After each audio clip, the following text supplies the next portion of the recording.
अस्सलाम वालेकुम नाज़रीन, मेरा टीवी न्यूज़ में आवां सारा सुमरो ऐं बुलेटिन में मूंसां गॾु साथ ईंदो न्यूज़ एंकर मुबशिर सोलंकी। सभ खां पहिरीं हिकु नज़र हेडलाइन ते। वज़ीर आज़म शहबाज शरीफ़ चयो आहे त अफ़गान तालिबान ऐं TTP में गठजोड़ जा पक्का सबूत आहिनि। दुश्मननि जे तरफ़ खां उन्हनि खे हर क़िस्म जा वसीला फराहम कया पिया वञनि।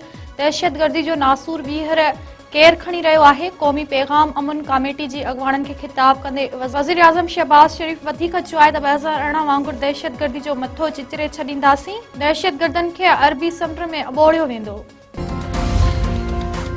महमूद खान अचकज़ई क़ौमी असेंबली में मुखालिफ़ तुर जो अॻुवाण मुक़रर। स्पीकर रियाज़ सादिक अपोज़िशन लीडर जी मुक़ररी जो नोटिफिकेशन जारी करे छॾियो। PTI जे चेयरमैन बैरिस्टर गुहर पारां महमूद खान अचकज़ई खे मुबारकूं। बैरिस्टर गुहर चयो आहे त महमूद खान अचकज़ई जे फॉर्म ते असां सभिनी जूं सयूं थियल हुयूं। इलेक्शन कमीशन आसासन जा तफ़सील जमा न करण ते क़ौमी सूबाई असेंबलियुनि ऐं सेनेट जे 159 मेंबरनि जी मेंबरशिप मुअतल करे छॾी। क़ौमी असेंबली जा 32, पंजाब असेंबली जा 50 ऐं सिंध असेंबली जा 33 मेंबर शामिल।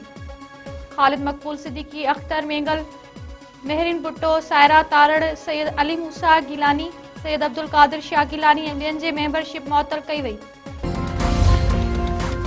हेंगोरजा में इंतज़ामी नाअहली सबबि कणक जूं हज़ारे बोरियूं ख़राब थियूं।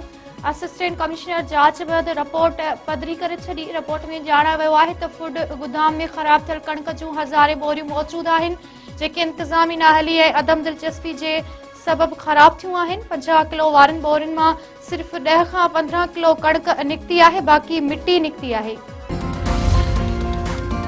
उमरकोट में औरत हिकु ई वक़्तु 3 ॿारनि खे जनम ॾिनो। डिस्ट्रिक्ट अस्पताल में ॻोठ हाशिम पली जी रहवासिन यास्मीन हमीद शर हिकु ई वक़्तु 3 ॿारनि खे जनम ॾिनो। जनम वठंदड़ ॿारनि में हिकु पुट ऐं 2 न्याणियूं शामिल। डॉक्टरनि 3 ॿारनि खे सिहतमंद क़रार ॾेई छॾियो।